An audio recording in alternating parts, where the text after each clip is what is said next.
আভাস মাল্টিমিডিয়া, সৃষ্টিতে দৃষ্টি অটুট।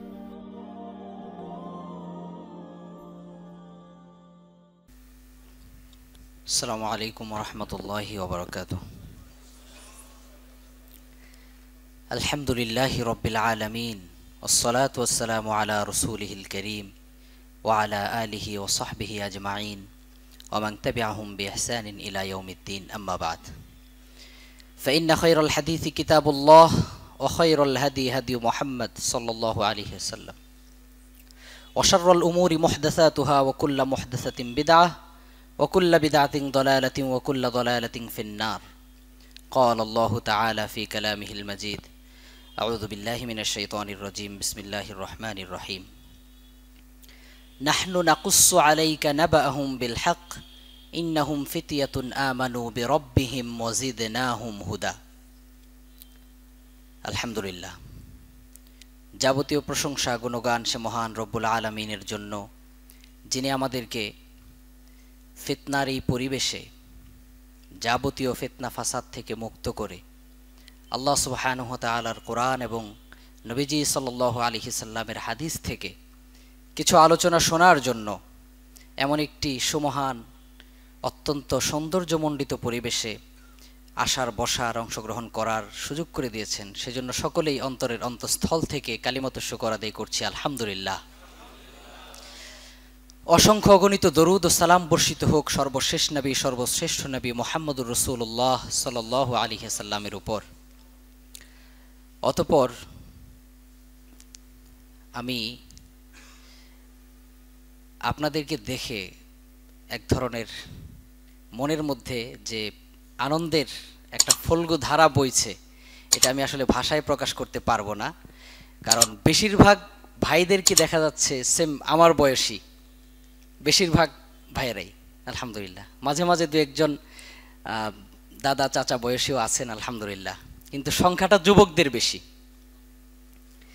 এটা খুব আশ্চর্যের একটা বিষয়, যখন সারা পৃথিবীতে কুফফাররা ষড়যন্ত্র করছে কিভাবে ইসলামের গ্রোথকে, ইসলামের অগ্র যে স্রোত জোয়ার তৈরি হয়েছে, এটাকে কিভাবে দমিয়ে দেয়া যায়, এটাকে কিভাবে নস্যাৎ করে দেওয়া যায়, এটাকে কিভাবে থামিয়ে দেওয়া যায়। কিন্তু আমরা দেখছি এর বিপরীতে ইসলামের পক্ষে নিত্যদিন প্রতিদিন জোয়ার সৃষ্টি হয়েই চলেছে আলহামদুলিল্লাহ। আজকে গোটা পৃথিবীতে আপনি তাকিয়ে দেখেন, প্রত্যেকটা ভূমিতে যুবকদের মধ্যে এক ধরনের জাগরণ সৃষ্টি হচ্ছে, ইসলামের দিকে তারা ফিরে আসছে। আপনারা জানেন কিনা, ইহুদিদের একটা গোপন প্রটোকল রয়েছে, যে গোপন প্রটোকলে তাদের কিছু প্ল্যান ছিল, পরিকল্পনা ছিল, কিভাবে মুসলিম বিশ্বকে খণ্ড বিখণ্ড করা যায়, কিভাবে গোটা পৃথিবীর মুসলমানদেরকে পৃথিবীর বুক থেকে ধীরে ধীরে নিশ্চিহ্ন করে দেওয়া যায়। সেখানে তাদের একটা গুরুত্বপূর্ণ পয়েন্ট ছিল যে একটা জাতির মূল মেরুদণ্ড যেহেতু যুব শক্তি, সুতরাং মুসলিম যুবকদেরকে যাতে তারা দ্বীনের দিকে ফিরে আসতে না পারে সেজন্য বাধা সৃষ্টি করা এবং যুবকদেরকে বিভ্রান্ত করার জন্য সমস্ত পথ পন্থা ব্যবহার করা। আর সেই জন্যে তারা পর্নোগ্রাফি, এছাড়াও অশ্লীলতা, বেহায়াপনা, বেলেল্লাপনাকে সারা পৃথিবীতে, বিশেষ করে মুসলিম রাষ্ট্রগুলোতে সয়লাব ঘটিয়ে দেয়। মুসলিম যুবকরা যাতে এগুলোতে মত্ত হয়ে যায়, মুসলিম যুবকরা যাতে তাদের জীবনের লক্ষ্য উদ্দেশ্য ভুলে যায়, তাদের গৌরব মাখা ইতিহাস যাতে তারা ভুলে যায়, এজন্যে তারা নানামুখী ষড়যন্ত্রের ছক আঁকে। কিন্তু আল্লাহ সুবহানাহু ওয়া তাআলার কি অসাধারণ পরিকল্পনা! ইউরিদুনা লিইউতফিউ নূরাল্লাহি বিআফওয়াহিহিম ওয়াল্লাহু মুতিম্মু নূরিহি ওয়ালাউ কারিহাল কাফিরুন ওয়ালাউ কারিহাল মুশরিকুন। কাফেররা চায় মুখের ফুৎকার দিয়ে ইসলামকে নিভিয়ে দিতে, আল্লাহর নূরকে নির্বাপিত করে দিতে।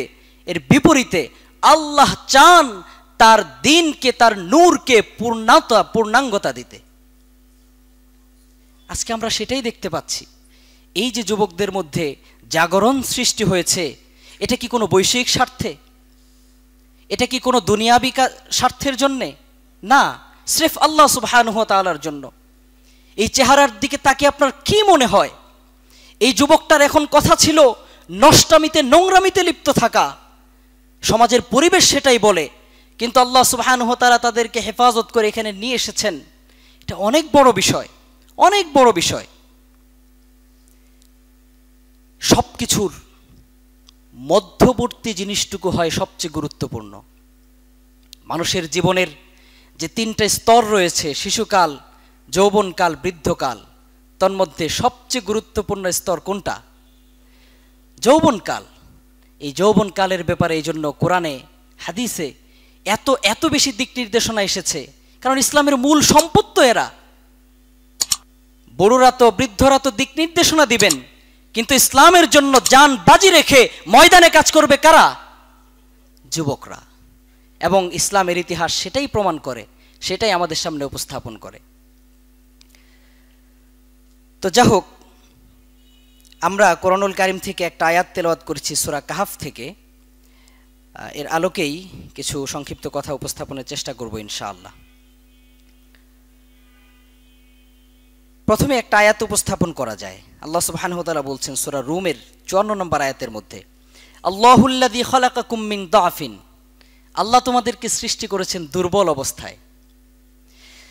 সুম্মা জাআলা মিন বাদি দাফিন কুওয়াহ, এরপর সেই দুর্বলতা থেকে কাটিয়ে আল্লাহ তোমাদেরকে শক্তিশালী করেছেন, শক্তিমত্তায় পৌঁছে দিয়েছেন।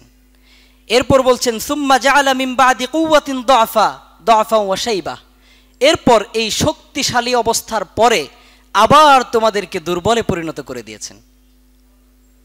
আল্লাহ সুবহানাহু ওয়া তাআলা কত চমৎকারভাবে আমাদের জীবনের এই তিনটা স্টেপকে, তিনটা পর্যায়ক্রমকে উত্থাপন করছেন। তোমাকে সৃষ্টি করা হয়েছে দুর্বল অবস্থায়, তোমাকে এরপর করা হয়েছে যৌবনদীপ্ত, তারপর আবার তোমাকে দুর্বল করে দেওয়া হয়েছে। শিশুকাল আর বৃদ্ধকালটা সেম। গতকাল আমার মেয়েকে নিয়ে হসপিটালে গেলাম, সেখানে একটা দৃশ্য আমার চোখে পড়ছে। আমি আমার বাচ্চাটাকে যেভাবে কোলে নিয়ে রেখেছি, বড় যেই বৃদ্ধ মানুষের আছে মনে হচ্ছে যে তাদের সন্তানরাও তাদেরকে এভাবে কোলে নিয়ে রেখেছে। তাদের নিজের হাঁটাচলা করার কোনো ক্ষমতা নাই, নড়তে পারছে না, একটা শিশুর মতো সেম, কথাবার্তার ধরনও সেম ওই টাইপের। এই দুইটা কালের মধ্যে একটা সামঞ্জস্য আছে, আর দ্বীনের বিধানের ক্ষেত্রেও এই দুই ধরনের ব্যক্তির জন্যই ছাড় আছে, শিশুর জন্য, বৃদ্ধের জন্য। কিন্তু মূল হিসাব নিকাশ হচ্ছে এই মধ্যবর্তী সময়টা। আল্লাহ সুবহানাহু ওয়া তাআলা এইটাই ভালো করে ধরবেন। হাদিসে রাসূল সাল্লাল্লাহু আলাইহি সাল্লাম বলেছেন, মুসনাদ আহমদের মধ্যে একটা হাদিস এসেছে, ইন্নাল্লাহা আযজা ওয়া জাল্লা লা ইয়া'জাবু মিনাশ শাব্বি লাইসাত লাহু সাবওয়া, আল্লাহ তাআলা ওই যুবকের প্রতি আশ্চর্যান্বিত হন যেই যুবকের মাঝে চিন্তার কোনো বিক্ষিপ্ততা নাই। কারণ যৌবনের উদ্দামতা হচ্ছে সে একটু বিক্ষিপ্ত হবে, উচ্ছৃঙ্খল হবে, কিন্তু যেই যুবকটা সুশৃঙ্খল, যেই যুবকটা দ্বীনের জন্য তার যাবতীয় চিন্তা পরিকল্পনাকে নিবদ্ধ করে, আল্লাহ ওই যুবকের প্রতি আশ্চর্যান্বিত হন। রাসূলুল্লাহ সাল্লাল্লাহু আলাইহি ওয়াসাল্লাম প্রসিদ্ধ হাদিস আপনারা অনেকেই শুনে থাকবেন একাধিকবার। রাসূল সাল্লাল্লাহু আলাইহি ওয়াসাল্লাম বলছেন, সাবআতুন ইউযিল্লুহুমুল্লাহু ফি যিল্লিহি ইয়াওমা লা যিল্লা ইল্লা যিল্লুহ, 7 শ্রেণীর ব্যক্তিদেরকে আল্লাহ সুবহানাহু ওয়া তাআলা কিয়ামতের দিন তার আরশের ছায়ায় ছায়া প্রদান করবেন। তন্মধ্যে এক শ্রেণী হচ্ছে ওয়াশাবুন নাশাআ ফি ইবাদাতিল্লাহ, ওই যুবক যে তার যৌবনকালকে আল্লাহর ইবাদতে ব্যয় করেছে।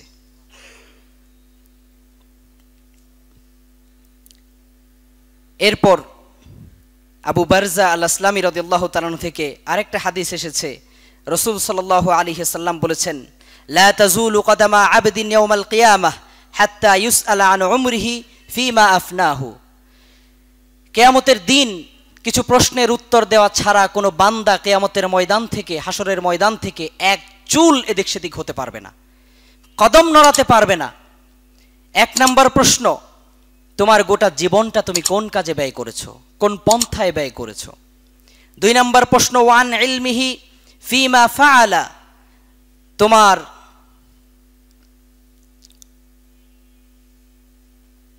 তোমার ইলম সম্পর্কে বলো, যে ইলম তুমি অর্জন করেছিলে সেই ইলম অনুযায়ী তুমি আমল করেছো কিনা।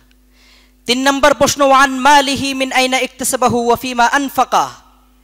3 নম্বর প্রশ্ন, তোমার সম্পদ তুমি কিভাবে অর্জন করেছো আর সেই সম্পদ তুমি কিভাবে ব্যয় করেছো। 4 নম্বর প্রশ্ন, ওয়ান জিসমিহি ফিমা আবলাহু, তোমাকে আমি যে দৈহিক শক্তি সামর্থ্য দান করেছিলাম সেটাকে তুমি কোন কাজে ব্যয় করেছো। আল্লাহ সুবহানাহু ওয়া তাআলার এই প্রশ্নের উত্তর দেওয়া ছাড়া কোনো ব্যক্তি কিয়ামতের ময়দান থেকে এক চুল এদিক সেদিক হতে পারবে না। এছাড়াও রাসূল সাল্লাল্লাহু আলাইহি ওয়াসাল্লাম মুস্তাদরাকে হাকিমের আরেকটা হাদিসের মধ্যে বলছেন, ইগতানিম খামসান ক্বাবলা খামস, 5টা বিষয়কে তোমরা 5টা বিষয় আসার আগেই গনিমত মনে করো, মহা সুযোগ মনে করো। হায়াতাকা ক্বাবলা মাউতিক, মৃত্যু আসার আগেই তোমার হায়াতটাকে তুমি গনিমত সুবর্ণ সুযোগ মনে করো। এরপর রাসূল বলছেন, ওয়াসিহাতাকা ক্বাবলা সাকামিক, তোমার সুস্থতার অবস্থাটাকে তুমি গনিমত সুবর্ণ সুযোগ মনে করো অসুস্থ হয়ে যাওয়ার আগেই। ওয়াফারাগাকা ক্বাবলা শাগলিক, তোমার অবসর সময়টাকে তুমি বড় নেয়ামত মনে করো ব্যস্ত হয়ে যাওয়ার পূর্বেই। এরপর বলছেন, ওয়াশাবাবাকা ক্বাবলা হারামিক, তোমার যৌবনকালটাকে তুমি গনিমত মনে করো, সুবর্ণ সুযোগ মনে করো বৃদ্ধ হয়ে যাওয়ার আগেই, বৃদ্ধতা আসার আগেই। ওয়াগিনাকা ক্বাবলা ফাকরিক, তোমার ধনাঢ্য অবস্থাটাকে তুমি গুরুত্ব দাও, নিয়ামত মনে করো ফকির হয়ে যাওয়ার, দারিদ্রতা আসার আগেই। তাহলে এখানে স্পষ্টভাবে আল্লাহ রাসূল সাল্লাল্লাহু আলাইহি ওয়াসাল্লাম পুরা হায়াতটাকে তো বলেছেনই, হায়াতটাকে নিয়ামত মনে করার, গনিমত মনে করার, বিশেষভাবে উল্লেখ করেছেন যৌবনকালটাকে। এই যৌবনকালের ব্যাপারে আল্লাহ সুবহানাহু ওয়া তাআলা সবচেয়ে বেশি গুরুত্ব আরোপ করেছেন। এই ব্যাপারেই যত প্রশ্ন করা হবে, এটাই মূল বিষয়, মানব জীবনের মূল অংশ। আব্দুল্লাহ ইবনে আব্বাস রাদিয়াল্লাহু তাআলা আনহু চমৎকার একটা কথা বলেছেন, যেটা তাফসীর ইবনে কাসিরের মধ্যে এসেছে, মা বাআসাল্লাহু নাবিয়্যান ইল্লা শাববান, আল্লাহ যুবক ছাড়া কাউকে নবী হিসেবে প্রেরণ করেন নাই। কোনো বৃদ্ধকে বা কোনো শিশুকে আল্লাহ নবী বানান নাই, প্রত্যেককেই আল্লাহ নবুয়ত দান করেছেন যৌবন অবস্থায়। এখান থেকেও ইসলামের দৃষ্টিতে যৌবনকালের কি গুরুত্ব সেটা অনুভব করা যায়, উপলব্ধি করা যায়। আমরা যদি কোরআনের বাগানের দিকে তাকাই, কোরআনের বাগানে আমরা দেখতে পাই একদল যুবক সেখানে ফুলের মতো ফুটে আছে। কোরআনের ছত্রে ছত্রে যুবকদের মহিমা, একদল যুবকদের নিয়ে আমরা বারবার আলোচনা পাই।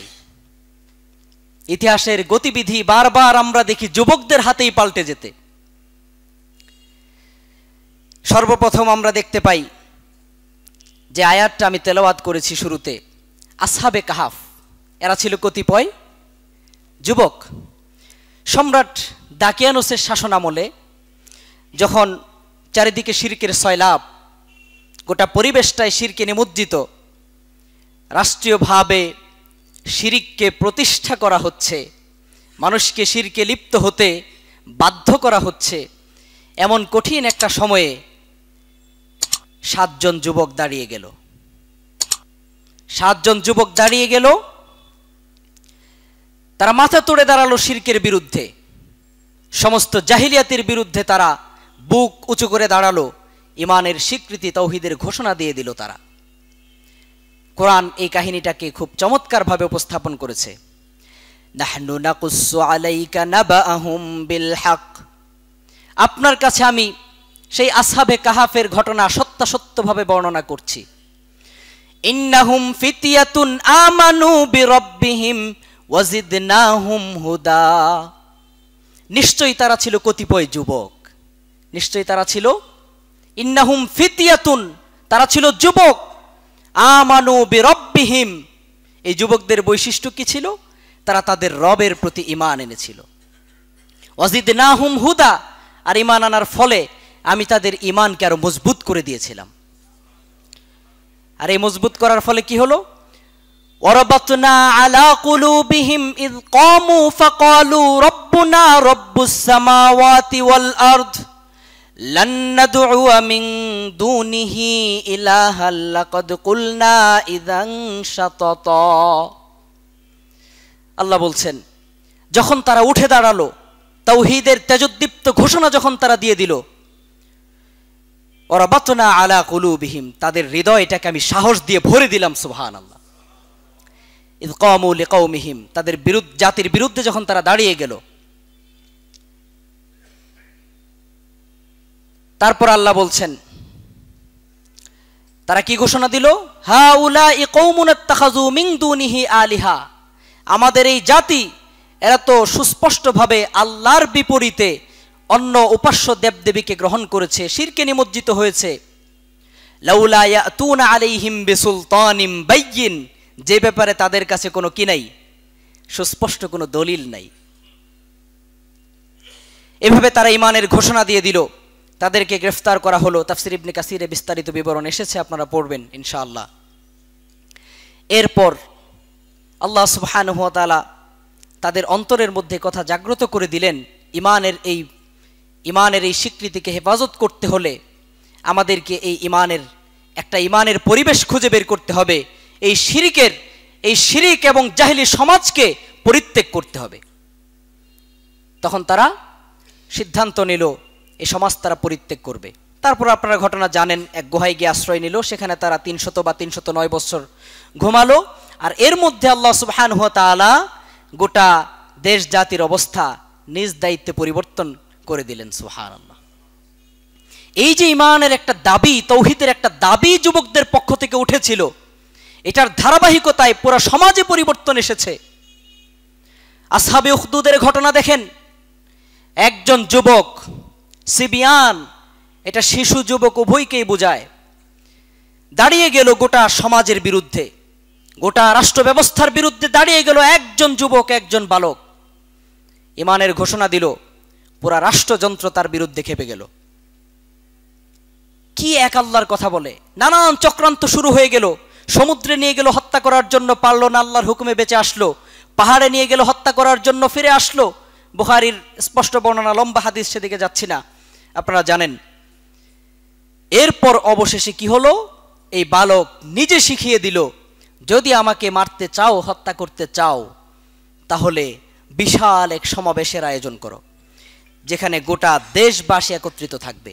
সেখানে একটা মঞ্চ তৈরি করো, সেই মঞ্চে আমাকে বিসমি রব্বি হাদাল গোলাম, এই রবের, এই গোলামের, এই বাচ্চার, এই বালকের রবের নামে তীর নিক্ষেপ করলাম, এই বলে তীর নিক্ষেপ করো, আমি সাথে সাথে মারা যাব। ঠিকই এরকম অনুষ্ঠান আয়োজন করা হলো। তাকে হত্যা করার জন্য বিসমি রব্বি হাদাল গোলাম বলে তীর নিক্ষেপ করা হলো। সাথে সাথে সে শাহাদাতের অমীয় সুধা পান করল।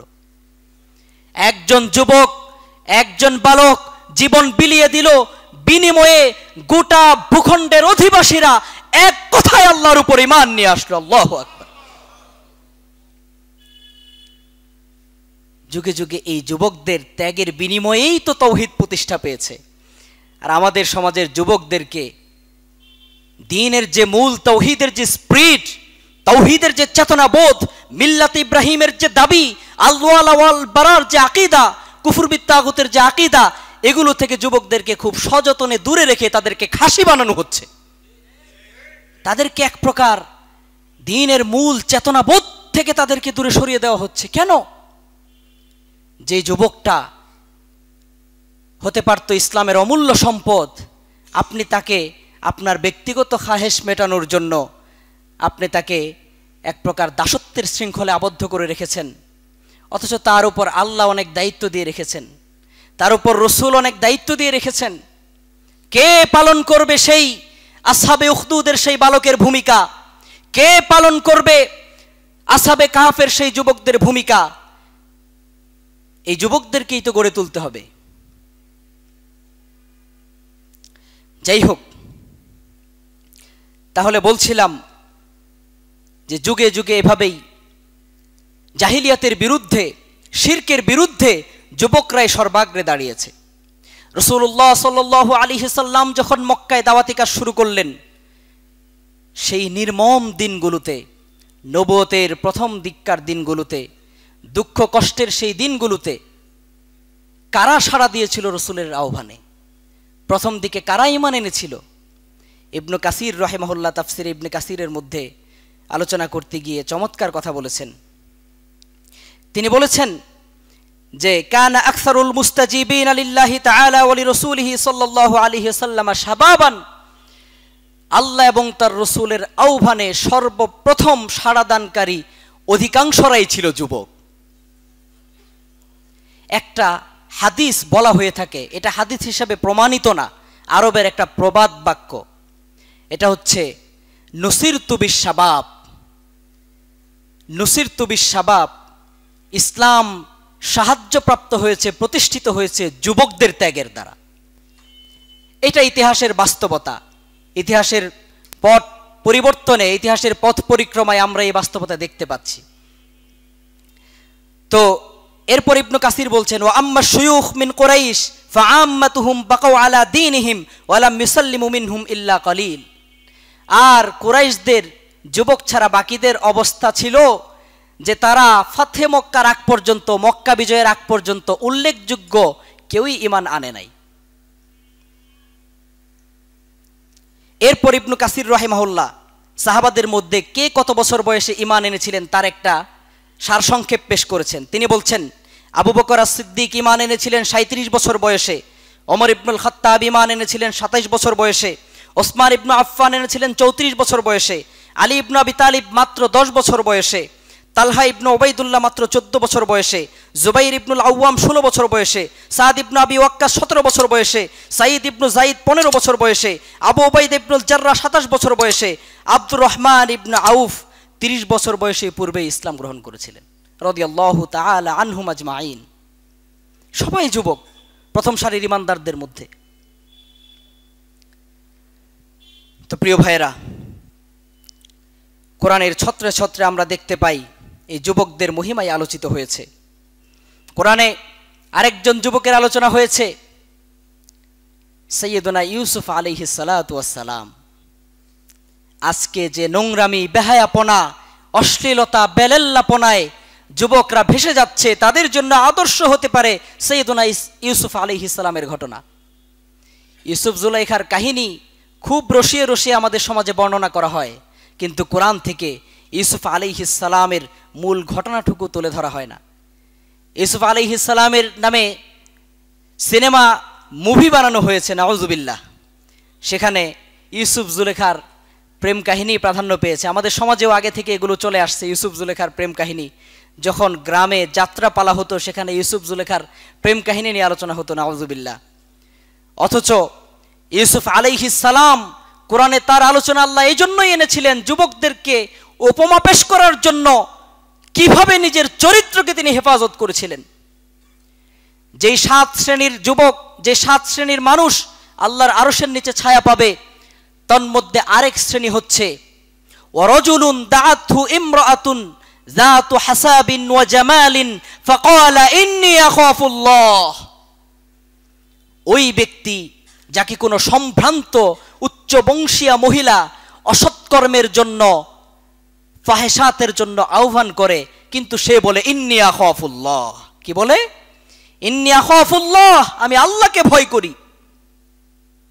আল্লাহর ভয়ে সুযোগ থাকা সত্ত্বেও যে এই গুনাহের কাজ থেকে হেফাজত থাকে।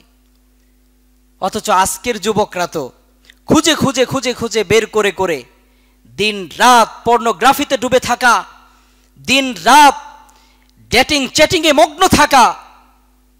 কি অবস্থা মুসলিম যুবকদের! এই কি অবস্থা! ইতিহাসের আর কোন সময়ে মুসলিম যুবকদের এতটা অধপতন হয় নাই। আমি এই আলোচনাটা এই জন্যই করছি যে যে যুবক ভাইয়ের এখানে আছেন, আপনাদের দায়িত্ব অনেক বেশি। জাহিলিয়াত, শিরকিয়াত, কুফরিয়াত যেভাবে চতুর্দিকে ডালপালা মেলে এগিয়ে আসছে, গোটা সমাজটাকে জাহিলিয়াতের স্রোতে ভাসিয়ে নিচ্ছে, তার বিপরীতে ঈমানের স্রোত নিয়ে কে দাঁড়াবে? ইজ্জতের হেফাজতকারী কে হবে? দিন বিজয়ের জন্য অগ্রসর অগ্রগামী কে হবে? আমাদেরকেই হতে হবে, এই যুবকদেরকেই হতে হবে। আপনাদের দায়িত্ব কর্তব্য অনেক বেশি। মুরব্বীরা নেতৃত্ব দিবেন, কিন্তু মূল কাজ আপনাদের উপর। সাহসিকতার সাথে চতুর্দিক থেকে যে জাহিলিয়াতের আগ্রাসন আসছে, এই সবগুলোর মোকাবেলায় মুসলিম যুবকদেরকে মাথা তুলে দাঁড়াতে হবে। সমস্ত শিরিক এবং কুফরের বিরুদ্ধে ইব্রাহিম আলাইহিস সালামের আদর্শকে বুকে ধারণ করে মিল্লাতে ইব্রাহিমের চেতনাকে ধারণ করতে হবে এই যুবকদেরকে। মুহাম্মদ সাল্লাল্লাহু আলাইহি সাল্লামের ইজ্জতের নিরাপত্তার দায়িত্ব বহন করতে হবে এই যুবকদেরকে। সাইয়েদনা ইউসুফ আলাইহিস সালামের ঘটনা কোরআনে বিস্তারিত এসেছে, সেদিকে আমি যাচ্ছি না, এই ঘটনা আপনারা জানেন, কোরআন থেকে পড়ে নেবেন। তাকে শুধু একটা বিষয় চিন্তা করেন যে তাদের চরিত্র কত পবিত্র ছিল যে সুযোগ থাকা সত্ত্বেও তারা অশ্লীলতায় লিপ্ত হননি। আর আমরা সুযোগ খুঁজে ফিরি, আমরা কি সুযোগ খুঁজে ফিরি যেখানে তারা সুযোগ পেয়েও গ্রহণ করেননি, আর আমরা কিনা সেখানে সুযোগ খুঁজে ফিরি। আল্লাহ যেন আমাদেরকে হেফাজত করেন। এই অশ্লীলতা এই শতাব্দীতে মুসলিম উম্মার যুবকদেরকে একেবারে ধ্বংসের অতল গহ্বরে নিয়ে চলে গেছে। আপনি কি বলেন? এমন বহু নামাজি যুবক আছে যারা নামাজ পড়তে আসার 5 মিনিট আগেও হয়তো কোনো পর্ন সাইট ব্রাউজ করে এসেছে, আপনি জানেন না। এদেরকে কে ফেরাবে? আপনি আপনার সন্তানের প্রতি ওভার কনফিডেন্ট, আপনার সন্তান এসবে কখনো লিপ্ত হবে না, অথচ আপনি জানেন না মোবাইল নামক যে যন্ত্রটা আপনি তার হাতে তুলে দিয়েছেন, এই মোবাইল তাকে কত ধ্বংসের অতল গহ্বরে তাকে নিমজ্জিত করেছে, আপনি টেরও পান না। প্রতিটা বাবার দায়িত্ব হচ্ছে সন্তানের ব্যাপারে যত্নবান হওয়া। প্রত্যেকেই দায়িত্বশীল, কেউ পার পাবেন না। যদি আপনি না পারেন, আপনি না জানেন, অন্য আরেকজনের কাছে যান। আপনার যুবক সন্তানকে নেক যুবকদের সাথে মিশে নাকি বদ যুবকদের সাথে মিশে আপনি খোঁজ নেন। যেই ছেলেটার প্রতি ওভার কনফিডেন্ট হয়ে রাতের 12টা বাজে বাসায় ফিরলেও আপনি কোনো কেয়ারই করেন না, তার ব্যাপারে খোঁজ খবর নেন না, আপনি জানেন না সে হয়তো নেশার অন্ধকার জগতে হারিয়ে গেছে, আপনি জানেন না সে হয়তো মাদকাসক্ত হয়ে গেছে ইতিমধ্যে।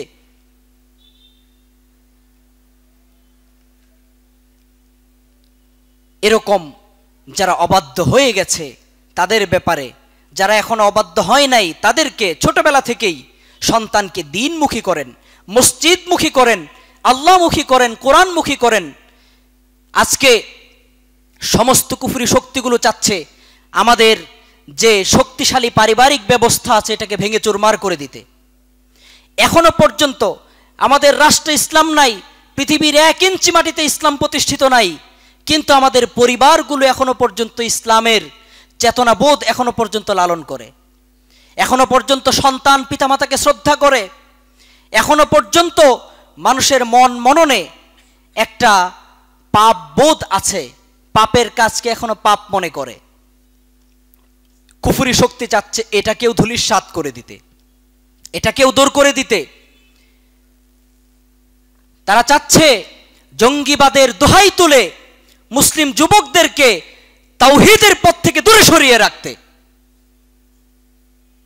এটা একটা জুজুবুড়ি সন্তান, ছোট বাচ্চা শিশুদেরকে যেমন জুজুবুড়ির ভয় দেখিয়ে ঘুম পাড়ানো হয়, মুসলিম যুবকদেরকে তাওহীদের পথ থেকে সরিয়ে দেওয়ার জন্যে তারা এরকম জঙ্গি জুজুর ভয় দেখায় আমাদেরকে।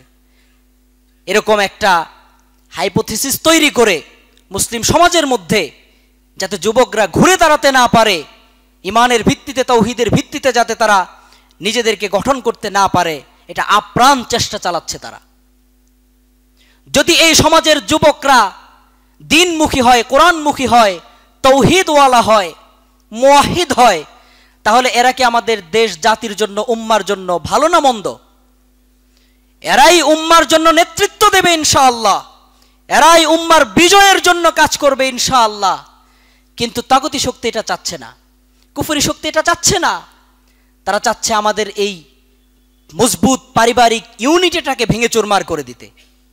পরিবারের মধ্যেও অশ্লীলতা ঢুকে গেছে, এগুলো নিয়ে আমাদের সচেতন হতে হবে, সতর্ক হতে হবে। প্রতিটা পরিবারে যারা দায়িত্বশীল আছেন তারা এই ব্যাপারগুলো নিয়ে এখনো যদি সতর্ক না হন, সচেতন না হন, তাহলে আপনার সন্তান যখন ধ্বংসের অতল গহ্বরে হারিয়ে যাবে সেখান থেকে আর ফিরে আনতে পারবেন না। আজকে ঢাকাতে দেখা যায় গুলশানে উত্তরাতে, এরকম গুরুত্বপূর্ণ জায়গাগুলোতে, বনানীতে বহু লোকেরা, বড় বড় হাই সোসাইটির লোকেরা আমাদের কাছে আসে, এসে বলে, শায়েখ একটু আমার সন্তানটাকে নসিহা করেন, তাকে কোনোভাবেই ফেরাতে পারছি না, প্রতি মাসে তাকে কয়েক লাখ টাকা দিতে হয় শুধুমাত্র তার নেশার চাহিদা মেটানোর জন্যে। আমি বলি, এখন নিয়ে আসছেন? এখন নিয়ে আসছেন? যখন 12 বছর বয়স হয়েছিল তখন কেন তাকে নিয়ে আসলেন না? যখন 7 বছর বয়স হয়েছিল তখন কেন নিয়ে আসলেন না? যখন সে কাদামাটি ছিল তখন নিয়ে আসেন নাই, এখন পোড়ামাটি হয়ে গেছে এখন নিয়ে আসছেন, আমি এটা দিয়ে কি করব? তারপরও আলহামদুলিল্লাহ কলেজ ভার্সিটিগুলোতে যে দাওয়াতি কাজ চলছে এর একটা ভালো রেজাল্ট আমরা দেখতে পাচ্ছি। সব জায়গাতেই তরুণদের মধ্যে, যুবকদের মধ্যে একটা স্পৃহা তৈরি হচ্ছে। আল্লাহ সুবহানাহু ওয়া তাআলা যেন এটাকে আরো বেগবান করেন এবং সমস্ত চক্রান্ত থেকে, এক্ষেত্রে মিডিয়া সবচেয়ে বড় ষড়যন্ত্রের কিনারক হিসেবে কাজ করছে। মিডিয়া এমন বহু ভাইদেরকে তারা জঙ্গি বলে গ্রেফতার করছে, যাদের সাথে তাদের ভাষায় যে জঙ্গিবাদ বলতে তারা যা বোঝায় এগুলোর দূরতম কোনো সম্পর্ক নাই। ঢাকা বিশ্ববিদ্যালয় থেকে দিনদার ভাইদেরকে গ্রেফতার করা হচ্ছে, আর বুখারী, সহিহুল বুখারী সামনে দিয়ে দেখানো হচ্ছে জঙ্গি বই সহ গ্রেফতার, জঙ্গি বই উদ্ধার। ইসলামিক ফাউন্ডেশনের অনুবাদ তর্জমা কোরআন সামনে দিয়ে দেখানো হচ্ছে, মিডিয়া দেখাচ্ছে জঙ্গিবাদী বই সহ গ্রেফতার। এরা কি বোঝাতে চায়? যদি কোরআনকে কেউ জঙ্গিবাদী বই বলে, কেউ যদি কোনো হাদিসের গ্রন্থকে জঙ্গিবাদী বই বলে, এটাকে যদি নেগেটিভ ভাবে উপস্থাপন করে, সুস্পষ্টভাবে সে রিদ্দায় নিমজ্জিত হবে। এই ব্যক্তি নিঃসন্দেহে মুরতাদ হয়ে যাবে, কাফের হয়ে যাবে, এতে কোনো সন্দেহ নাই।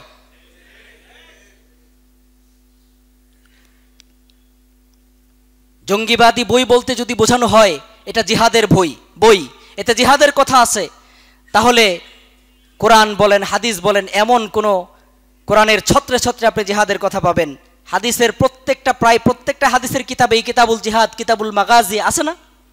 রসুলের সিরাত খুঁজলে মক্কার চ্যাপ্টারটা বাদ দিলে আর বাকি পুরাটাই তো জিহাদ। তো এগুলো দ্বারা যদি জঙ্গিবাদ, এগুলোকে জঙ্গিবাদ বলা হয়, তাহলে যারা বলবে তাদের ঈমান সুস্পষ্টভাবে, তাদের ঈমানহীনতার ঘোষণা প্রতিটা মিম্বার থেকে দিতে হবে। যেই মিডিয়া কোরআন এবং সুন্নাহর বইকে জঙ্গিবাদী বই বলে আখ্যায়িত করবে, ওই মিডিয়াকে জাতীয়ভাবে বয়কট করতে হবে, তাদেরকে দালাল মিডিয়া হিসেবে উপস্থাপন করতে হবে, এবং ওই মিডিয়ার সাথে যারা জড়িত, হত্যাকর্তা যারা আছে, তাদের সবাইকে প্রকাশ্যে জাতীয়ভাবে তাওবার ঘোষণা দিতে হবে। তাওবার ঘোষণা না দিলে তারা আমাদের দৃষ্টিতে মুরতাদ হিসেবেই গণ্য হবে। আমি নিজেও একটা মিডিয়াতে কাজ করি, একটা দৈনিক পত্রিকা সহকারী সম্পাদকের দায়িত্ব পালন করছি, কিন্তু তাই বলে ঈমান কুফুরের প্রশ্নে কখনোই ছাড় দিতে পারবো না।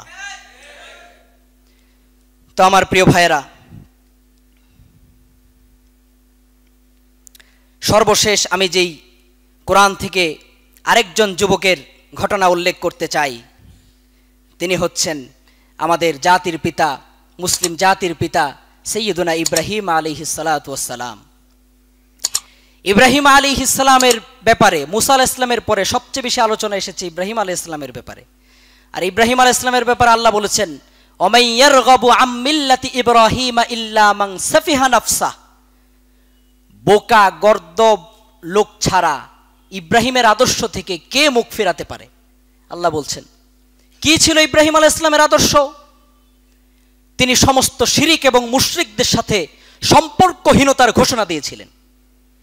একটা মানুষের ঈমানের দাবি, তৌহিদের দাবি ততক্ষণ পর্যন্ত পূর্ণ হতে পারে না যতক্ষণ না সে মুশরিকদের সাথে এবং সমস্ত শিরকের সাথে তার সম্পর্কহীনতার ঘোষণা দেয়। এর এক পর্যন্ত কারো তৌহিদের দাবি গ্রহণযোগ্য হতে পারে না।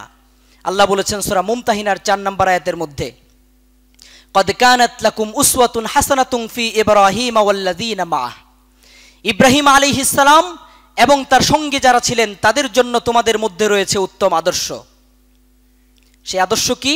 ইয ক্বালু লিকওমিহিম, স্মরণ করো ওই সময়ের কথা যখন ইব্রাহিম আলাইহিস সালাম তার কওমকে লক্ষ্য করে বলেছিলেন, ইন্না বুরাআউ মিনকুম, আমরা তোমাদের সাথে সম্পর্ক ছিন্নতা, সম্পর্কহীনতার ঘোষণা দিচ্ছি। অমিম্মা তা'বুদুনা মিন দুনিল্লাহ, শুধু তোমাদের সাথেই না, তোমরা যে সমস্ত বাতিল মাবুদের পূজা অর্চনা ইবাদত করছো এগুলোর সাথেও আমরা সম্পর্কহীনতার ঘোষণা দিচ্ছি।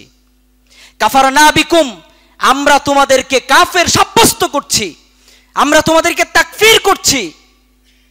আজকে আমাদের সমাজে আরেকটা বড় সমস্যা, কাফেরকে কাফের বলাটা তারা বড় একটা সমস্যা হিসেবে দেখানো হয়। কাফেরকে কাফের বললে বলে যে এটা নাকি খারেজি, কাফেরকে কাফের বললে খারেজি হয়ে যায়, নাউজুবিল্লাহ। কোন মুমিনকে যেমন কাফের বলার কোনো সুযোগ নাই, কোন কাফেরকেও, সুস্পষ্ট কাফেরকেও কাফের মনে না করার সুযোগ নাই, মুমিন মনে করার সুযোগ নাই। কোন মুমিনকে যদি কেউ কাফের বলে তাহলে এইটা তার দিকেই ফিরে আসবে, সে মারাত্মক গুনাহগার হবে। আবার কোন সুস্পষ্টভাবে প্রমাণিত কাফেরকে কেউ যদি কাফের মনে না করে তাহলে সে নিজেই কাফের হয়ে যাবে। ঈমান ভঙ্গের যে কারণগুলো রয়েছে তন্মধ্যে একটা কারণ হচ্ছে মাল্লা ইউকাফিরু কাফিরান ফাহুয়া কাফির, যে কাফেরকে কাফের মনে করে না সে কি কাফের। যখন কোরআন সুন্নাহর বিধান দ্বারা সুস্পষ্টভাবে কারো রিদ্দা, কারো কুফরি প্রমাণিত হবে, হকপন্থী ওলামায়ে কেরাম যখন কাউকে সামগ্রিকভাবে কাফের আখ্যায়িত করবেন তখন তাকে ঈমানদার মনে করাটাও কুফরি। বুঝতে পেরেছেন? আহলুস সুন্নাহ ওয়াল জামাতের আকীদা এটা, কোন কাফেরকে কাফের মনে না করাটাও কি কুফরি। এজন্য খুব সাবধান, কোন মুমিনকে যেমন যখন তখন কাফের বলে দেওয়া যাবে না, কোন কাফের মুরতাদকেও ইনিয়ে বিনিয়ে মুমিন প্রমাণ করার চেষ্টা করা যাবে না। দুটোটাই ক্ষতিকর, একটা নিয়ে যায় ইরজার দিকে, আরেকটা নিয়ে যায় খুরুজের দিকে। একটা আকীদা পোষণ করলে হয় খারিজি, আরেকটা আকীদা পোষণ করলে হয় মুরজিয়া। আমাদের অবস্থানের মাঝামাঝি, আমরা খারিজিও নই, আবার বিপরীত পক্ষে শিথিলপন্থী শৈথিল্যপন্থী মুরজিয়াও নই। বিষয়গুলো ক্লিয়ার হচ্ছে তো? তো ইব্রাহিম আলাইহিস সালাম যেটা বলছেন, কাফারনা বিকুম, আমরা তোমাদেরকে অস্বীকার করছি, তোমাদেরকে কাফির সাব্যস্ত করছি। ওয়াবাদা বাইনানা ওয়া বাইনাকুমুল আদাওয়াতু ওয়াল বাগদাউ আবাদান হাত্তা তুমিনু বিল্লাহি ওয়াহদা, তোমাদের মাঝে আর আমাদের মাঝে এক চিরন্তন শত্রুতা শুরু হয়ে গেল। আদাওয়াতু ওয়াল বাগদা, আদাওয়াত হচ্ছে শত্রুতা, আর বাগদা হচ্ছে ঘৃণা, বিদ্বেষ। তোমাদের বিরুদ্ধে ঘৃণা এবং বিদ্বেষ, শত্রুতা শুরু হয়ে গেল। হাত্তা তুমিনু বিল্লাহি ওয়াহদা, যতক্ষণ না তোমরা এক আল্লাহর প্রতি ঈমান আনো। কোন মুমিনের ভালোবাসা কোন কাফিরের প্রতি নিবদ্ধ হতে পারে না। মুমিন তার ভালোবাসাকে নিবদ্ধ করে শুধুমাত্র মুমিনদের জন্যই, আল্লাহর জন্য, তার রসুলের জন্য এবং সামগ্রিকভাবে ঈমানদারদের জন্য। কোন কাফিরের প্রতি ন্যূনতম ভালোবাসা অন্তরে রাখাটাও কুফুর। এই সমস্ত কুফুর নিয়ে কিন্তু আজকে সমাজে বেশি আলোচনা হয় না, অথচ ঈমান ভঙ্গের এটাও একটা কারণ। কোন কুফুরির প্রতি সন্তুষ্টি পোষণ করা, কোন কুফুরিকে কুফুরি মনে না করাটাও কুফুরি। খুব সেন্সিটিভ বিষয়। ঈমান কিন্তু আমরা যতটা সহজ মনে করি বিষয়টা এরকম না। ঈমান অত্যন্ত স্পর্শকাতর বিষয়, সেন্সিটিভ বিষয়। একজন মানুষের মুমিন হওয়া যতটা সহজ, তার চেয়ে কাফের হয়ে যাওয়া বেশি সহজ। একটা মানুষকে মুমিন হতে হলে যতটা পরিশ্রম, চেষ্টা, সাধনা করতে হয়, কাফের হতে গেলে অতটা চেষ্টা করতে হয় না। ঈমানদার হওয়ার জন্যে ঈমানের সামগ্রিক সমস্ত বিষয়গুলোর প্রতি ঈমান আনা জরুরি, কিন্তু কাফের হওয়ার জন্যে ইসলামের সমস্ত বিধিবিধান অস্বীকার করাটা কিনা জরুরি না। ইসলামের কোনো একটা বিধান যদি সে অস্বীকারও করলো না, শুধু যদি অপছন্দ করে অথবা মনে করে এই যুগে এটা প্রযোজ্য না, তাহলে সে নিঃসন্দেহে কাফের হয়ে যাবে। এই আলোচনা স্পষ্টভাবে হতে হবে সমাজে, আর না হয় সমাজে ব্যাপকভাবে দেখবেন কাফিরদেরকে, মুশরিকদেরকে ইনিয়ে বিনিয়ে মুসলিম প্রমাণ করার চেষ্টা করা হবে। কুফরি মতবাদ যারা মন থেকে বিশ্বাস করে, লালন করে, কুফরি কোনো মতবাদকে আদর্শ হিসেবে গ্রহণ করে, তাদেরকে মুসলিম প্রমাণ করার প্রবণতা আমাদের সমাজে এখন খুব প্রকটভাবে দেখা যায়। এগুলো সুস্পষ্ট বিভ্রান্তি, যত বড় শায়েখ আল্লামা মাদানী করুক, বিভ্রান্তি এগুলো স্পষ্ট থাকতে হবে। যাই হোক, ইব্রাহিম আলাইহিস সালাম এই যে তাদের সাথে বারাতের কাফের মুশরিকদের সাথে সম্পর্কহীনতার ঘোষণা দিলেন, আল্লাহ এই বিষয়টাকে আমাদের জন্য আদর্শ হিসেবে উপস্থাপন করেছেন। সুবহানাল্লাহ। তিনি আর কি করেছিলেন? কোরআনে ইব্রাহিম আলাইহিস সালামের সবচেয়ে চমৎকার যে ঘটনাটা আলোচনা হয়েছে সেটা হচ্ছে মূর্তি ভাঙার ঘটনা। মূর্তি ভাস্কর্যের ইস্যুটা তো আমাদের সমাজে বর্তমানে খুব প্রাসঙ্গিক একটা ইস্যু, খুব সেন্সিটিভ একটা ইস্যু। ইব্রাহিম আলাইহিস সালামের ঘটনা আপনারা বিস্তারিত জানেন, আমি শুধু সংক্ষেপে শুধু একটু টাচ দিচ্ছি, ইঙ্গিত করছি। তো ইব্রাহিম আলাইহিস সালাম যখন মূর্তি ভাঙলেন, বড় মূর্তিটা রেখে দিলেন, বাকি সবগুলো মূর্তি ভেঙে চুরমার করে দিলেন। তো যখন পরক্ষণে তারা ফিরে আসলো, এসে তারা চিন্তা করতে লাগলো এই কাজ কে করলো। তখন উপস্থিত লোকেরা একটা চমৎকার কথা বলেছিল। তারা বলেছিল, ক্বালু সামি'না ফাতান ইয়াযকুরুহুম ইকালু লাহু ইব্রাহিম, আমরা এক যুবকের ব্যাপারে শুনেছি, সে আমাদের এই দেবদেবীগুলো নিয়ে কটু মন্তব্য করে, তার নাম হচ্ছে ইব্রাহিম। শব্দটা কি ব্যবহার করেছে? সামি'না ফাতান, একজন যুবকের কথা শুনেছি। আমি এই জন্য এই আয়াতটা এখানে নিয়ে এসেছি, যেহেতু আল্লাহ এখানে তাকে যুবক হিসেবে উপস্থাপন করেছেন। সামি'না ফাতান, তার জাতি বলছে যে আমরা এক যুবকের ব্যাপারে শুনেছি, ইয়াযকুরুহুম, সে আমাদের এই দেবদেবীগুলো নিয়ে, উপাস্যগুলোকে নিয়ে কটু মন্তব্য করে। ইকালু লাহু ইব্রাহিম, তার নাম ইব্রাহিম। ইব্রাহিম আলাইহিস সালামের মতো যুবকদের আজকে দরকার, যারা সমস্ত শিরককে এভাবে গুড়িয়ে চুরমার করে দিয়ে, ভেঙে চুরমার করে দেবে। সমস্ত শিরককে উৎখাত করার জন্য যারা ইব্রাহিমী চেতনা বুকে লালন করবে, এদের মতো লোক দরকার। আমাদের ঘুমিয়ে পড়া, লম্বা আলখাল্লা জুব্বা পরার, লম্বা হাতে তুসবিওয়ালা যুবকের প্রয়োজন নাই। আমাদের প্রয়োজন সেই যুবক যারা ইব্রাহিম আলাইহিস সালামের আদর্শকে, মিল্লাতে ইব্রাহিমকে ধারণ করবে।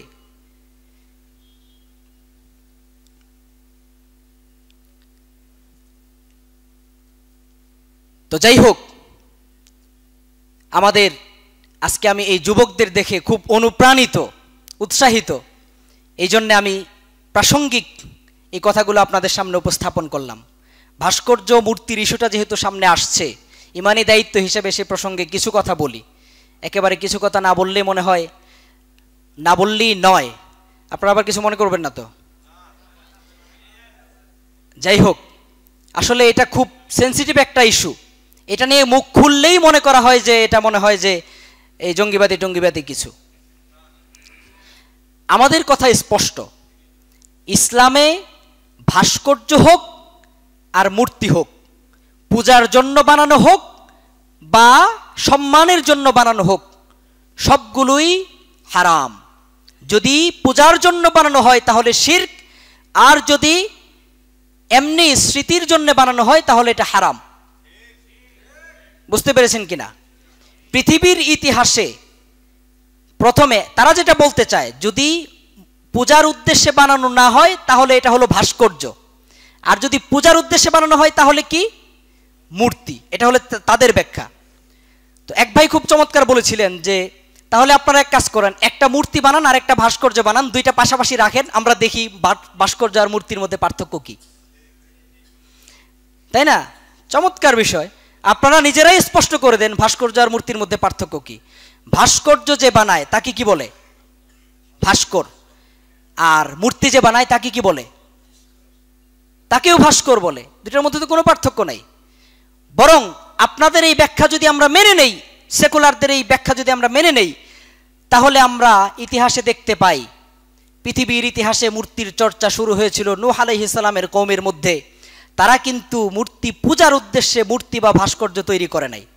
তাহলে মূর্তির যদি পূজা না করা হয়, তাহলে যদি ভাস্কর্য হয়, তাহলে নূহ আলাইহিস সালামের কওম পূজা করার উদ্দেশ্যে বানায় নাই। তাফসীর ইবনে কাসিরে বিস্তারিত আলোচনা এসেছে, বুখারীতেও কিতাবুত তাফসীরে আলোচনা এসেছে, আপনারা দেখবেন লম্বা হাদিস আব্দুল্লাহ ইবনে আব্বাস রাদিয়াল্লাহু তাআলা আনহু বর্ণনা করেছেন। তিনি বলছেন যে নূহ আলাইহিস সালামের কওমের মধ্যে 5 জন বিশিষ্ট মহান ব্যক্তিবর্গ ছিলেন, নেতৃস্থানীয় ব্যক্তিবর্গ ছিলেন। কোরআনে তাদের নাম এসেছে ওয়াদ, সুয়া, ইয়াগুস, ইয়াউক, নাসর, এই 5 জন যখন মারা গেল, শয়তান তাদের কাছে এসে যুক্তি দিল ছদ্মবেশে যে দেখো তারা তো অত্যন্ত সম্মানিত ব্যক্তি ছিলেন, জাতির জন্য অনুসরণীয় ব্যক্তিবর্গ ছিলেন, তাদের কিছু প্রতিকৃতি তোমরা নির্মাণ করো, তাহলে তাদেরকে দেখলে তোমাদের চেতনাবোধ জাগ্রত হবে। তো তারা চিন্তা করলো আসলেই তো খুব চমৎকার পরামর্শ, তারা কিছু প্রতিকৃতি স্তম্ভ নির্মাণ করলো, তাদের স্মৃতিস্তম্ভ। তো এই প্রজন্ম চলে গেল, তার পরের প্রজন্মের কাছে শয়তান আসলো, এসে বলল যে তোমরা কার ইবাদত করছো? বলে আমরা আল্লাহর ইবাদত করছি। বলে তাহলে এই যে ওয়াদ, সুয়া, ইয়াগুস, ইয়াউক, নাসরের মূর্তি ভাস্কর্য নির্মাণ করা হয়েছে, এগুলো কেন নির্মাণ করা হয়েছে? এই প্রজন্ম আসলে জানতো না যে এরা কারা বা এদের সঠিক অবস্থানটা কি ছিল, এটা জানতো না। তখন শয়তান বলল, আরে তোমরা আগে এগুলোর পূজা অর্চনা করো, এরা যদি খুশি হয় তাহলে আল্লাহ খুশি হবেন। আমাদের সমাজে এই ধরনের আকীদা কিন্তু আছে। ব্রাহ্মণ খুশি হলে ব্রহ্মা খুশি হবে। মক্কার মুশরিকদেরও এই আকীদা ছিল। মক্কার মুশরিকদের আকীদা ছিল, যদি তাদেরকে প্রশ্ন করা হতো যে কেন তোমরা এই দেবদেবীগুলোর লাত, মানাত, উজ্জা, হুবলের পূজা কেন করো, তখন তারা বলতো যে মা না'বুদুহুম ইল্লা লিয়ুকাররিবুনা ইলাল্লাহি যুলফা, আমরা তো এগুলোর ইবাদত এই জন্যই করি যে এরা আমাদেরকে আল্লাহর কাছে পৌঁছে দেবে ভায়া মাধ্যম। এখনো বলে না সমাজে যে আল্লাহর কাছে সরাসরি পৌঁছা যায় না, একজন মন্ত্রী এমপির কাছে যেমন সরাসরি পৌঁছা যায় না, হ্যাঁ, তার নিম্নতম কোনো কর্মকর্তার সার্টিফাই লাগে, অনুমোদন লাগে, ঠিক তেমনিভাবে আল্লাহর কাছে সরাসরি পৌঁছা যাবে না, তার উকিলদের মাধ্যমে, তার প্রতিনিধিদের মাধ্যমে তার কাছে পৌঁছাতে হবে। নাউযুবিল্লাহ। যাই হোক, এদিকে যাচ্ছি না। তাহলে এইভাবে কিন্তু শিরকের চর্চা শুরু হয়। এই জন্যে যেহেতু মূর্তি বা ভাস্কর্য যাই বলেন এগুলো মানুষকে ধীরে ধীরে শিরকের দিকে ধাবিত করে, সেজন্য ইসলাম সব ধরনের প্রাণীর প্রতিকৃতি নির্মাণ করাকে হারাম ঘোষণা করেছে। যদি পূজার উদ্দেশ্যে নির্মাণ করে তাহলে শিরক, যদি স্মৃতির জন্য নির্মাণ করে তাহলে কি হারাম। আর যদি এই হারামকে নির্মাণ করাটাকে হালাল মনে করে তাহলে আবার কুফুর। কোন হারামকে হালাল মনে করা কি কুফুর, এটাকে বলে কুফরুল ইস্তেহলাল। হালাল, কোন আল্লাহর হারামকে হালাল সাব্যস্ত করলে, এমনি কেউ মদ পান করে এটা হারাম কাজ, কিন্তু যদি মদ পান করাকে কেউ হালাল মনে করে, বৈধ মনে করে, তাহলে এটা কি কুফুর, কুফরি হয়ে যাবে, লোকটা কাফের হয়ে যাবে। তাহলে এটা স্পষ্ট থাকতে হবে। কিন্তু কি বললাম, 3টা কথা বললাম।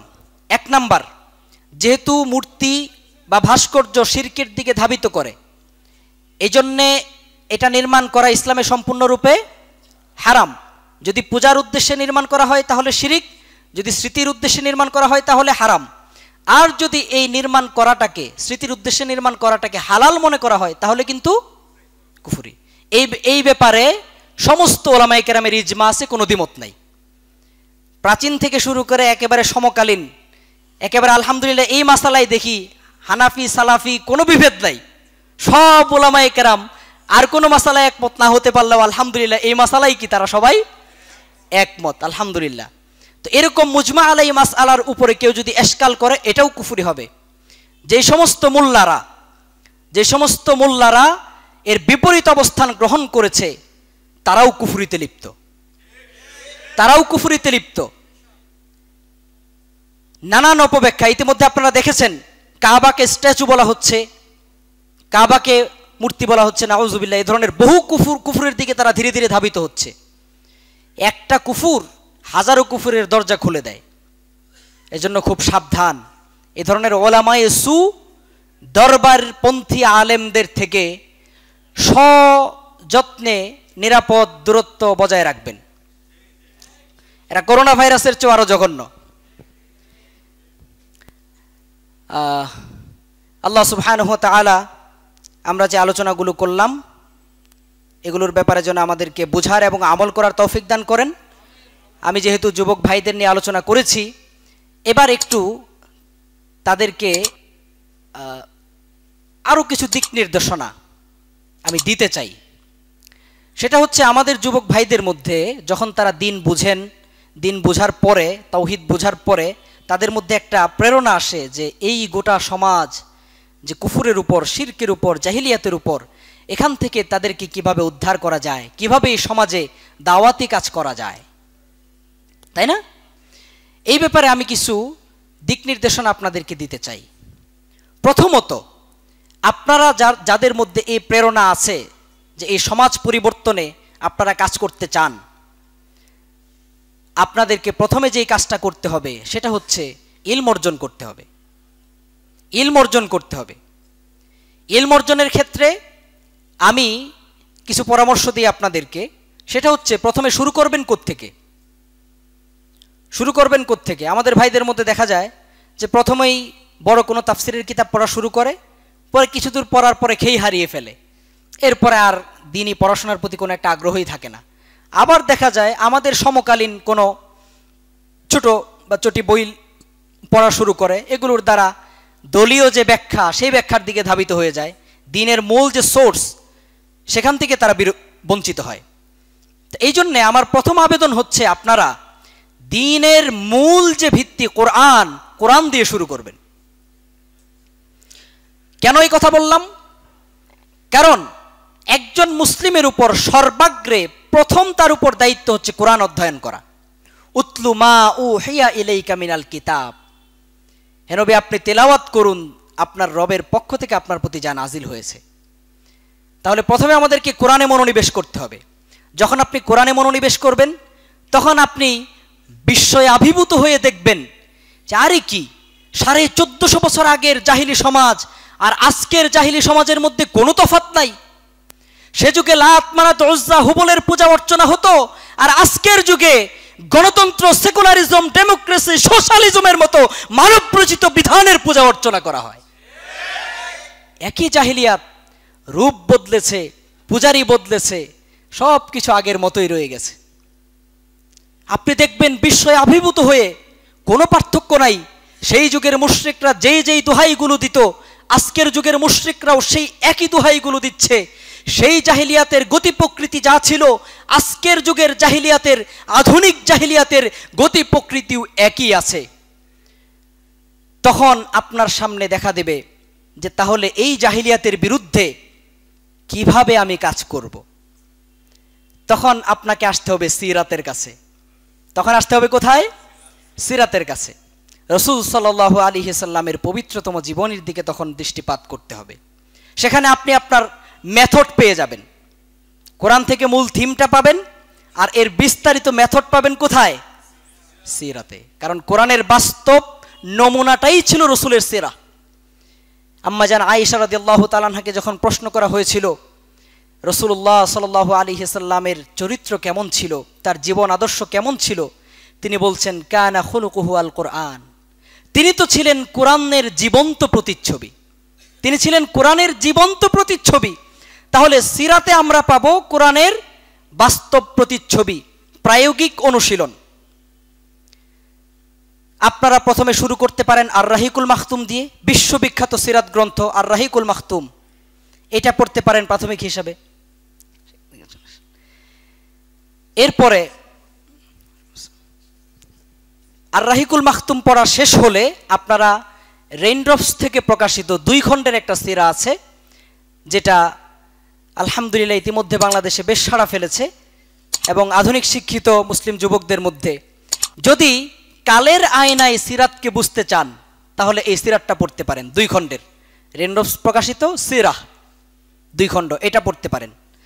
তাহলে কোরআন থেকে মূল থিমটা নিলাম, সিরা দিয়ে সেটাকে সাজিয়ে নিলাম আমার কর্মসূচি।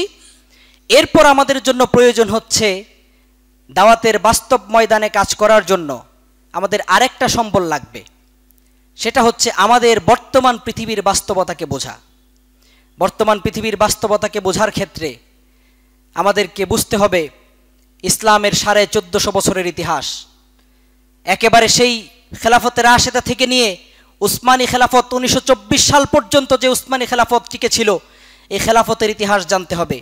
এরপর জানতে হবে খেলাফত ধ্বংসের পরবর্তী থেকে আজকের যুগ পর্যন্ত, আজকের এই 21 শতাব্দী পর্যন্ত এই মুসলিম উম্মার কার্যক্রম, গতিবিধি। এজন্য আপনারা ইসলামের ইতিহাস নামে একটা বই আছে, এই বিষয়গুলো যদি আপনারা একটু নোট করেন বা এগুলো করেন আপনাদের জন্য সুবিধা হবে ইনশাল্লাহ। প্রথমে কি বললাম? কোরআন। কোরআন তর্জমা, কোরআনের পাশাপাশি সিরা, সিরার পরে ইতিহাস। ইতিহাস, ইতিহাসের দুইটা ভাগ করতে পারেন। খেলাফত যতদিন ছিল ততদিন পর্যন্ত ইসলামী খেলাফতের ইতিহাস, খেলাফত ধ্বংসের পর থেকে নিয়ে মুসলিম উম্মার এই যে গত 1 শতাব্দী, প্রায় 96-97 বছর হয়ে যাচ্ছে খেলাফত ধ্বংসের, এই 100 বছরের ইতিহাস। কারণ এটা হচ্ছে উম্মার পতনের সময়। তো এইটা ভালো করে বোঝার জন্য আপনারা সৈয়দ আবুল হাসান আলী নদভী রহিমাহুল্লাহর লেখা মাজা খসিরাল আলামু বিইনহিতাতিল মুসলিমিন, যেটা বাংলা অনুবাদ হয়েছে মুসলমানদের পতনে বিশ্ব কি হারালো, এটা পড়তে পারেন। মুসলমানদের পতনে বিশ্ব কি হারালো, এতক্ষণ যা বললাম সব হার্ড কপিও পাবেন, পিডিএফও পাবেন ইনশাআল্লাহ। এছাড়াও কাফেরদের বিভিন্ন ষড়যন্ত্র মুসলিম উম্মার বিরুদ্ধে, এগুলোর ব্যাপারেও সচেতন হতে হবে আমাদেরকে। বাস্তব যদি সমাজে কাজ করতে চাই তাহলে প্রয়োজন রয়েছে। সেজন্য আপনারা পাশ্চাত্যের ইসলাম বিরোধী ষড়যন্ত্র এই বইটা পড়তে পারেন, পাশ্চাত্যের ইসলাম বিরোধী ষড়যন্ত্র। এইভাবে আপনারা সামগ্রিক একটা রূপরেখা পেয়ে যাবেন। আর বাস্তব জীবনে নিজেদের আত্মশুদ্ধির জন্যে, নিজেদেরকে গঠন করার জন্যে ইমাম বুখারী রাহিমাহুল্লাহ রচিত আল আদাবুল মুফরাদ এই গ্রন্থটা পড়তে পারেন, নিজের আমল আখলাক চরিত্র সংশোধনের জন্য। আল আদাবুল মুফরাদ। প্রতিদিন 1 রুকু কোরআন পড়েন, সিরাতের একটা অধ্যায় পড়েন, 4-5টা হাদিস পড়েন বা একটা অধ্যায় পড়েন, আর অন্যান্য বইগুলো থেকে একটু একটু পড়েন। এইভাবে ছোট ছোট এই যে দাওয়াতি টিম বা তাইফা গঠন করে তোলেন, যেই তাইফা একসময় ইনশাআল্লাহ মুসলিম উম্মার বৃহত্তর জামাআর সাথে যোগ দেবে ইনশাআল্লাহ। আজকে এই 21 শতাব্দী এটা মুসলিম উম্মার বিজয়ের শতাব্দী। কারণ কখনোই মুসলিম উম্মা 100 বছরের বেশি দুরবস্থায় কাটায়নি। আমাদের বর্তমান বাস্তবতা আমাদেরকে বলছে, গোটা বিশ্বব্যাপী মুসলিমদের যে জাগরণ শুরু হয়েছে, এটা আমাদেরকে স্পষ্টভাবে বার্তা দিচ্ছে এই শতাব্দী ইসলামের বিজয়ের শতাব্দী। আল্লাহ রসুল সাল্লাল্লাহু আলাইহি ওয়াসাল্লাম স্পষ্ট বলেছেন আমাদেরকে মনোবল হারাল চলবে না। আল্লাহ রসুল স্পষ্ট বলেছেন, লা ইয়াবকা আলা যহরিল আরদি বাইতু মাদারিন ওয়ালা ওয়াবারিন ইল্লা আদখালাহুল্লাহু কালিমাতাল ইসলাম বিইজ্জি আজিজিন আও বিযুল্লি জালিল।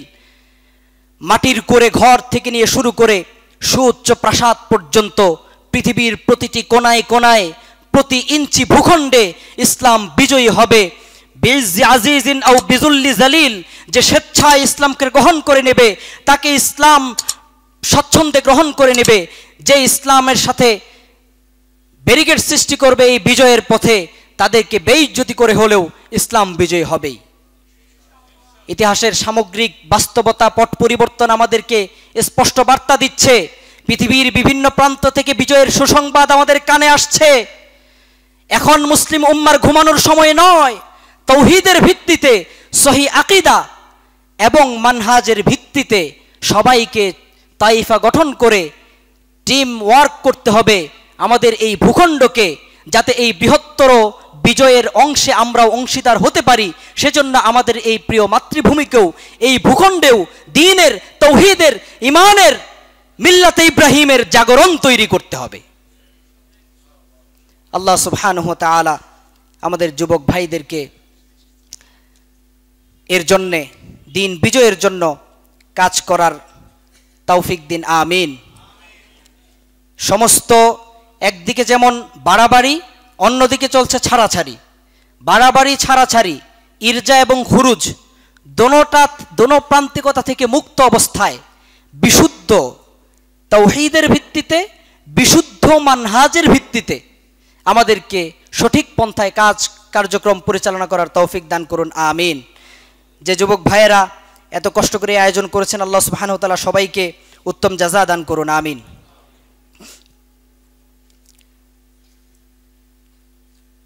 প্রোগ্রাম নিয়মিত প্রতি মাসে করবার জন্য দয়া করে কালেকশনের কথা বলবেন। ভলান্টিয়াররা প্রস্তুত আছে। আচ্ছা, কালিমাতুশ শাহাদা বইয়ের কথা দয়া করে বলিয়েন। আলহামদুলিল্লাহ পর্যাপ্ত বই আছে। কালিমাতুশ শাহাদা একটা বই আছে, প্রাথমিক অবস্থায় দাওয়াতি কাজের জন্য খুব চমৎকার একটা বই। এটা আলহামদুলিল্লাহ দাওয়াতের ক্ষেত্রে বেশ ইফেক্টিভ, ইতিবাচক পরিবর্তন আনতে বেশ সহায়ক আলহামদুলিল্লাহ। এটা আপনারা যে যত কপি পারেন বেশি বেশি নিয়ে যাবেন, প্রচার করবেন, ছড়িয়ে দেবেন ইনশাআল্লাহ।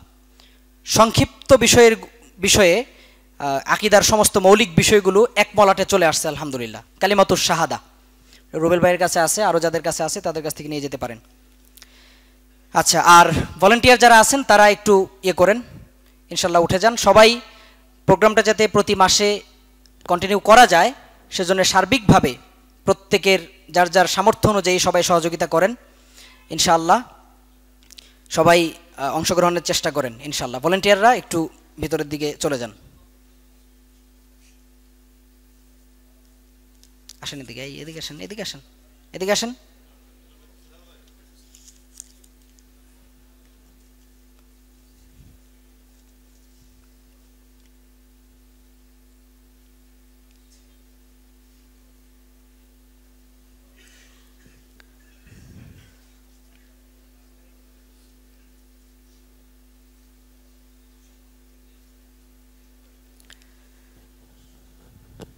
ঠিক আছে, আজকের মতো এই পর্যন্তই রইল। আল্লাহ সুবহানাহু ওয়া তাআলা তৌফিক দিলে, সুযোগ করে দিলে পরবর্তীতেও দেখা হবে ইনশাআল্লাহ। আল্লাহ সুবহানাহু ওয়া তাআলা যেন আমাদের এই ঈমানী ভ্রাতৃত্বটাকে আরো মজবুত করে দেন, আমিন। কোরআনে একটা চমৎকার আয়াত আছে, ইন্নাল্লাযীনা আমানু ওয়া আমিলুস সালিহাতি সায়াজআলু লাহুমুর রহমানু উদ্দা। নিশ্চয়ই যারা ঈমান আনে এবং আমলে সলেহ করে আল্লাহ তাদের পরস্পরের মধ্যে ভালোবাসা সৃষ্টি করে দেন। ঈমানের কারণে, তাওহীদের কারণে যে ভালোবাসার সম্পর্ক স্থাপন হয় এটার কোনো তুলনাই হয় না পৃথিবীতে। এটাই হলো একমাত্র নিঃস্বার্থ ভালোবাসা। আল্লাহ যেন আমাদের সবাইকে কবুল করেন, আরশের ছায়ায় আল্লাহ যেন আমাদেরকে মিলিত করে দেন, আমিন। সুবহানাকাল্লাহুম্মা বিহামদিকা আশহাদু আল্লা ইলাহা ইল্লা আনতা আস্তাগফিরুকা ওয়া আতুবু ইলাইক। আসসালামু আলাইকুম ওয়া রাহমাতুল্লাহি ওয়া বারাকাতুহু।